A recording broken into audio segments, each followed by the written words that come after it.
के शुरू में हमें तबाह होती आग के तूफान में लिपटी दुनिया दिखाई जाती है। ऐसा इसलिए है कि आसमान से कई एस्ट्रॉइड जमीन से टकरा चुके हैं। इनकी वजह से लगा हुआ आग का तूफान इतना खतरनाक है कि एक पूरे मुल्क को खत्म करने में एक मिनट भी नहीं लगा रहा। ये तूफान शुरू हुआ था नॉर्थ अटलांटिक से, एक एक करके सारे मुल्कों को आग में लपेटते हुए सबसे आखिर में बारी आएगी ऑस्ट्रेलिया की। इस तूफान को वहां तक पहुंचने में 12 घंटे का वक्त लगेगा, लेकिन अपनी जान बचाने का ऑस्ट्रेलिया के लोगों के पास भी कोई रास्ता नहीं है। ज्यादा से ज्यादा ये लोग सिर्फ अपनी आखिरी ख्वाहिशात पूरी कर सकते हैं इस टाइम में। ऐसे ही हम ऑस्ट्रेलिया में रहने वाले एक जेम्स नाम के लड़के से मिलते हैं। हमारी मूवी का मेन कैरेक्टर जो इस टाइम अपनी वाइफ जोई के साथ था, इनको भी मालूम है कि जल्द ही ये लोग मरने वाले हैं। कुछ पल वो और जोई एक साथ गुजारते हैं, जिसके बाद जेम्स अपनी जिंदगी के इन आखिरी घंटों को एक पार्टी में जाकर एंजॉय करने का फैसला करता है। हालांकि जोई चाहती थी कि जेम्स इस टाइम उसके पास रहे। मरने से पहले वो लोग स्कूल से बीच के पास कुछ वक्त गुजारे, पर जेम्स हर हाल में पार्टी में ही जाना चाहता था क्योंकि वहाँ उसकी गर्लफ्रेंड उसका इंतजार कर रही थी। जेम्स की गर्लफ्रेंड के बारे में सुनकर भी जोई उसे कुछ नहीं कहती क्योंकि अब क्या ही फर्क पड़ता है, जल्दी वो लोग मरने वाले हैं। जोई एक और मरतबा ये कहते हुए उसे रोकने की कोशिश करती है कि जेम्स मैं प्रेग्नेंट हूँ। जेम्स कुछ वक्त के लिए शॉक तो होता है, लेकिन फिर भी जोई को यही छोड़कर अपनी गाड़ी स्टार्ट करके यहाँ से चला जाता है। रास्ते में देखने को मिलता है कि जेम्स बहुत ज्यादा ड्रिंक कर रहा था, शायद इसलिए कि अभी तक वो सिचुएशन को एक्सेप्ट ही नहीं कर पा रहा था। सिर्फ उसी का नहीं, सभी लोगों का ये हाल था। मोस्टली लोग इस सिचुएशन को समझ ही नहीं पा रहे थे, और जो समझ गए थे वो अपनी जिंदगी की आखिरी पलों में अपनी मर्जी करना चाहते थे।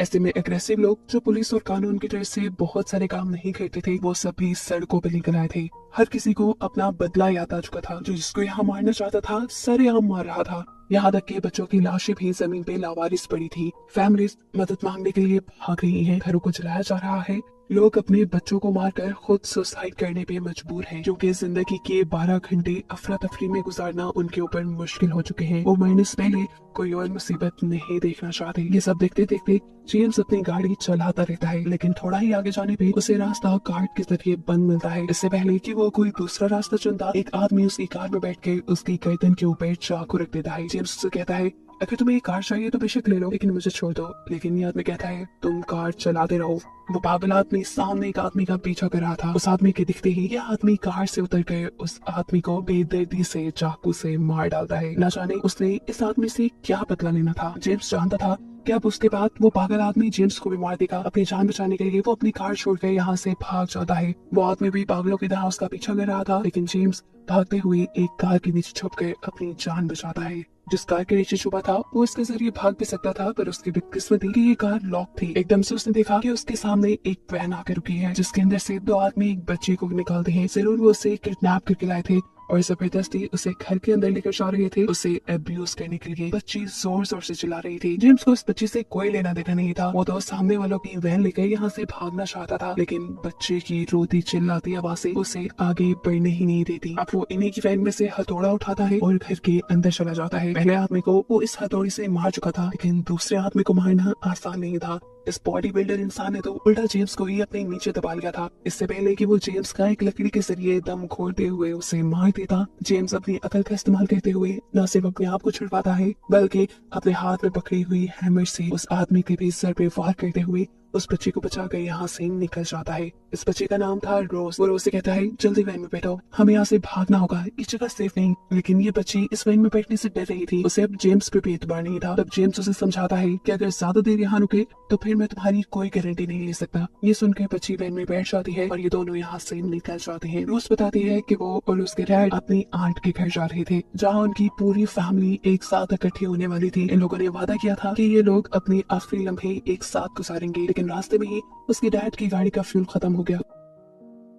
उसके डैड जब फ्यूल लेने गए तो इन बुरे लोगों ने उसे किडनैप कर लिया। रोज जेम्स से कहती है प्लीज आप मुझे मेरी आज की घर ले जाएं। मेरे डैड ने मुझे कहा था कि अगर हम एक दूसरे से बिछड़ भी गए तो तुम वहाँ आ जाना, हम अपने आखिरी लम्हे एक साथ गुजारना चाहते हैं। जेम्स इस बच्ची की मदद तो करना चाहता था, लेकिन कर नहीं सकता था क्योंकि इसकी आज का घर शहर के दूसरे कोने में था। लेकिन जहाँ जेम्स को अपने लिए जाना था, जिस पार्टी में जाना था, वो शहर के दूसरे हिस्से में था। इससे भी बड़ी बात कि कार में इतना फ्यूल भी नहीं था कि वो पहले इस बच्ची को हिफाजत से उसके आंट के घर पहुंचा देता और खुद पार्टी में चला जाता। इसे कोई दरमियान का रास्ता निकालना था, इसीलिए वो रोज से पूछता है तुम्हारे डैड की गाड़ी कहाँ खराब हुई थी। उसे उम्मीद थी कि जरूर वहाँ उसे इस बच्चे के डैड बच जाएंगे, जिसके हवाले उस बच्ची को करके खुद पार्टी में चला जाएगा। लेकिन उसकी बदकिस्मती के खाने में भी उसे रोज के डैड नहीं मिले। जेम्स बुरी तरह गुस्से में झंझला जाता है और इस बच्चे से कहता है, देखो लड़की, मैं तुम्हें अपने साथ नहीं ले जा सकता, लेकिन हाँ मेरे पास एक रास्ता है। यही करीब मेरी बहन रहती है, उनकी 3 बेटियां भी है, तुम वहाँ सेफ रहोगी और तुम्हारा वहाँ दिल भी लग जाएगा। मैं तुम्हें वहाँ छोड़ देता हूँ। रोज के हाँ बोलने पे वो उसे वहाँ ले तो जाता है, लेकिन अब यहाँ पे भी उसे कुछ अच्छा नहीं लग रहा था, क्योंकि उनका घर अनलॉक था और डोर नॉक करने पे भी वहाँ कोई नहीं आया। वो जब सीढ़ियों के पास गया तो ऊपर से पानी आ रहा था। कुछ गड़बड़ महसूस होने पर जैसे ही वो ऊपर गया तो उसे पता चला कि उसकी सिस्टर और उसके हस्बैंड दोनों ने ही सुसाइड कर ली थी, और सुसाइड करने से पहले उन्होंने अपनी तीनों बेटियों को भी मारकर घर के बाहर दफना दिया था। जेम्स इस टाइम बिल्कुल टूट चुका था। अब अपने ऊपर से कंट्रोल खोते हुए वो तेजी से घर से बाहर आ जाता है और अपनी बहन की कार लेते हुए यहाँ से जाने लगा था कि तभी रोज भी आकर उसकी कार में बैठ गई और वो कुछ भी नहीं बोला। रास्ते में उसने देखा कि एक पुलिस ऑफिसर अपनी कार में एक फैमिली को लेकर लाइब्रेरी के पास आया है। जेम्स सोचता है क्यों ना वो रोज को इस पुलिस ऑफिसर को दे दे, इसलिए वो भी रोज को लेकर लाइब्रेरी के अंदर चला जाता है। लेकिन वहाँ जाते ही वो सुन हो गया ये देखकर कि ये पुलिस वाला भी अपनी फैमिली के साथ साथ अपने आप को भी खत्म करने के लिए यहाँ आया था। वो जेम्स से रिक्वेस्ट करता है, प्लीज तुम हमारे पे एक एहसान करो, तुम हमें मार डालो। लेकिन जेम्स ऐसा नहीं कर पा रहा था। जेम्स के मना करने पे ये पुलिस ऑफिसर कहता है, अच्छा तो बस इतनी सी फेवर दे दो, उसे ये कहता हूँ कि जो भी मैं करने जा रहा हूँ तुमने मुझे इसके लिए माफ किया। जेम्स भी ये कह देता है और रोज के साथ लाइब्रेरी से बाहर निकल जाता है, जिसके बाद ये पुलिस ऑफिसर अपनी पूरी फैमिली के साथ अपने आप को खत्म कर देता है। जेम्स के पास अब कोई रास्ता नहीं था, इसलिए वो रोज को लेकर पार्टी में आ जाता है। ये पार्टी सिक्योर गेट्स के अंदर हो रही थी। उसे एंट्री इसलिए मिल गई क्योंकि पार्टी का होस्ट उसका फ्रेंड था और उसके दोस्त की बहन ही असल में जेम्स की गर्लफ्रेंड थी। पार्टी के अंदर भी कुछ अच्छा माहौल नहीं था। लोग नशे में पागलों की तरह नाच रहे थे, जैसे वो मौत का गम भुला रहे हों। बहुत से लोग तो नशे की ओवरडोज की वजह से मारे भी जा चुके थे। इस सारे माहौल में रोज अपने आप को काफी अनकंफर्टेबल महसूस कर रही थी, इसीलिए वो जेम्स का हाथ जोर से पकड़ लेती है और तभी उसके पीछे एक लड़की आ जाती है। ये लड़की रोज को एक दूसरे नाम से पुकार रही थी। इस लड़की की दिमागी हालत ठीक नहीं है। ऐसा लग रहा है कि शायद उसकी बेटी गुम हो गई हो और वो रोज में अपनी बेटी ढूंढ रही थी। किसी तरह जेम्स इस लड़की से रोज का पीछा छुड़वाकर उसे आगे ले जाता है और फाइनली पूल के अंदर उसे अपनी गर्लफ्रेंड मिल जाती है। अब ये दोनों रोज को इसी पूल में छोड़कर खुद रूम में चले जाते हैं। यहाँ पर जेम्स की गर्लफ्रेंड मजे करना चाहती थी, लेकिन जेम्स का ऐसा कोई मूड नहीं था। उसका मूड बहुत ज्यादा खराब था। वो बहुत डिप्रेस था क्योंकि अभी वो इतनी सारी मौतें देख कर आया था, जिसमें उसकी बहन की भी मौत थी। वो ये सारी बातें अपनी गर्लफ्रेंड को बताता है, लेकिन उसकी गर्लफ्रेंड तो इन सारी बातों पे ध्यान ही नहीं देती और कहती है, तुम ये बातें मुझे क्यों बता रही हो? देखो जिंदगी का आखिरी टाइम बचा है और मुझे ऐसी बातें नहीं सुननी। उसका ये कोल्ड बिहेवियर देखकर जेम्स को बुरा लगा और उसे पहली मर्तबा ये भी एहसास हुआ कि जब जोई ने उसे इतनी बड़ी खबर सुनाई थी और जब जेम्स ने उसे इग्नोर किया तो उसे भी ऐसे ही बुरा लगा होगा। फिर जेम्स का मूड जब काफी देर तक ऑफ रहता है तो ये लड़की जेम्स को लेकर एक बंकर के अंदर जाती है।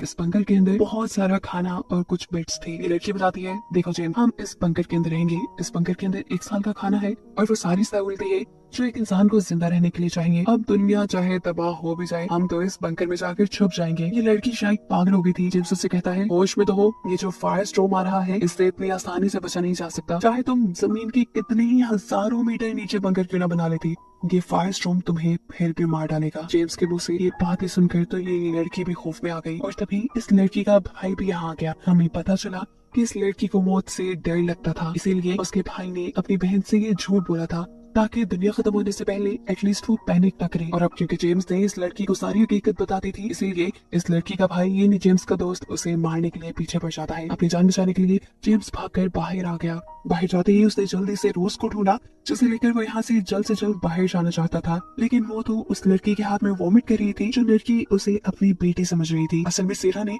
उसे ड्रग्स देती थी, जिसकी वजह से ही रोज का ये हाल हो गया था। जेम्स यहाँ इस लड़की सारा को बहुत ज्यादा डांटता है और रोज को पकड़कर भागने लग जाता है कि लड़की रोज को लेने के लिए उसके पीछे पड़ जाती है और अब उसके सामने आ जाता है उसका दोस्त। बेचारा जेम्स फंस चुका था, निकलने का कोई रास्ता भी नहीं था। जेम्स के दोस्त के हाथ में गन थी, जिससे वो एक ही मिनट में जेम्स को मार डालता। पर जेम्स के दोस्त के हाथ से गन जेम्स की गर्लफ्रेंड ले लेती है, जिसके बाद उसने गन जेम्स की तरफ तान दी। ट्रिगर पे हाथ रख के उसने ट्रिगर दबाया और गोली चल भी गई, लेकिन किस्मत से ये जेम्स को लगी ही नहीं, क्योंकि उसने ये गोली जेम्स को मारी ही नहीं थी। उसने गोली मारी थी पीछे खड़ी हुई सेरा को, जो रोज को यहाँ रोकना चाहती थी। अभी लड़की जेम्स से कहती है, जाओ तुम आजाद हो, क्योंकि अब उसने भी कहीं ना कहीं अपनी मौत को एक्सेप्ट कर लिया था। बिना वक्त जाया किए जेम्स रोज को लेकर बाहर आ जाता है। अपनी कार में बैठते हुए वो तेजी से यहाँ से जाना चाहता था, लेकिन रास्ते हर तरफ से ब्लॉक थे। अब वो पैदल ही, इसलिए अब वो पैदल ही आगे बढ़ जाता है। रास्ते में उन्हें एक टैक्सी मिलती है जिसमें बैठते हुए जेम्स रोज को अपनी मॉम के घर ले जाता है। आखिरी वक्त में जेम्स की मॉम उसे यहाँ पर देखकर खुश थी। उन्हें उम्मीद थी कि जेम्स उनसे मिलने जरूर आएगा। हालांकि ये तो जेम्स के प्लान में शामिल भी नहीं था। चाहे किस्मत जेम्स को यहाँ ले आई, लेकिन उसकी मॉम की उम्मीद नहीं टूटी। जेम्स यहाँ अपनी मॉम को सारी कहानी सुनाता है कि किस तरह वो इस बच्ची को उसकी आंट के घर पहुंचाने की कोशिश कर रहा है। उसकी मॉम कहती है, अगर तुम जिंदगी के आखिरी टाइम में इस लड़की के लिए काम कर रही हो तो बहुत अच्छा कर रही हो और तुम्हें इसका रिवॉर्ड जरूर देंगे। यहाँ पर उसकी मॉम उससे उसकी बहन के बारे में भी पूछती है, जिस पर जेम्स उनसे झूठ कह देता है कि नहीं, मैं उनसे मिला ही नहीं। वो नहीं चाहता था कि उसकी मॉम को आखिरी टाइम में कोई बहुत बड़ा सपना मिले। अपनी मॉम को मिलने के बाद वो रोज को छोड़ने के लिए उसकी आंट के घर निकल जाता है और वहाँ पहुँचने पे इन्हें कोई नजर नहीं आता। करीब जंगल में जेम्स बहुत सारे लोगों की लाशें देखता है और उन्हीं लाशों में से एक रोज के डैड की भी थी। ये देखकर वो टूट गया। उसके अंदर हिम्मत नहीं थी ये खबर रोज को देने की। उसने रोज को बता दिया कि तुम्हारे डैड के साथ सभी लोग मर गए। ये खबर सुनकर जैसे रोज भी पागल हो जाती है। उसे जेम्स की बातों पे यकीन नहीं था। वो खुद जाकर सब कुछ अपनी आंखों से देखना चाहती थी, लेकिन जेम्स उसे यहाँ रोक देता है और फिर एक कपड़े में उसके डैड की लाश को ढकते हुए उसके सामने ले आता है, क्योंकि वो नहीं चाहता था इतनी छोटी सी बच्ची इतने सारे मरे हुए लोगों को देखे। अपने डैड को मरा देखकर रोज की भी दुख की इंतहा नहीं थी। वो रोने लगी और ये सब देखकर जेम्स को भी दुख होने लगा। जेम्स अब यहाँ से कहता है, तुम्हारे डैड मर गए, चलो तुम अब मेरे साथ ही चलो। लेकिन रोज कहती है, नहीं, मैं अपने डैड के पास ही रहूंगी, क्योंकि मैंने उनसे वादा किया था कि हम आखिरी टाइम में एक साथ रहेंगे। इस बच्ची की ये बातें सुनकर जेम्स की आंखों में आंसू आ जाते हैं। उसे वो टाइम याद आ जाता है जब जोई उसे अपने पास रुक रही थी। जेम्स के जहन में सिर्फ यही ख्याल चल रहा था कि उससे अच्छी तो ये लड़की है जो अपनों के साथ रहना, अपना वादा निभाना चाहती है। जेम्स भी अब उसी की तरह एक आखिरी अच्छा काम करना चाहता था। वो वहाँ पे जोई के पास जाना चाहता था, इसीलिए वो इस लड़की को यहाँ पर छोड़कर निकल जाता है। लेकिन अब उसकी आंखों से आंसू नहीं रुक रहे थे। फाइनली वो अपनी वाइफ जोई के पास पहुंच भी गया। जोई अब उससे नाराज थी, उससे मिलना नहीं चाहती थी, लेकिन यहाँ जेम्स उसे किसी तरह मना लेता है। जोई समुद्र के किनारे पे खड़ी थी। ये दोनों एक दूसरे को हक करते हैं और अचानक उनकी तरफ अंगारे पड़ने लगे। दूर से तेज रोशनी आती दिखाई दी और मालूम हुआ कि वो आग का तूफान अब इनकी तरफ भी आ चुका है, जो अगले सेकंड इन्हें अपनी लपेट में ले चुका था। ये दोनों मर गए और इन्हीं को दिखाते हुए ये कहानी यहाँ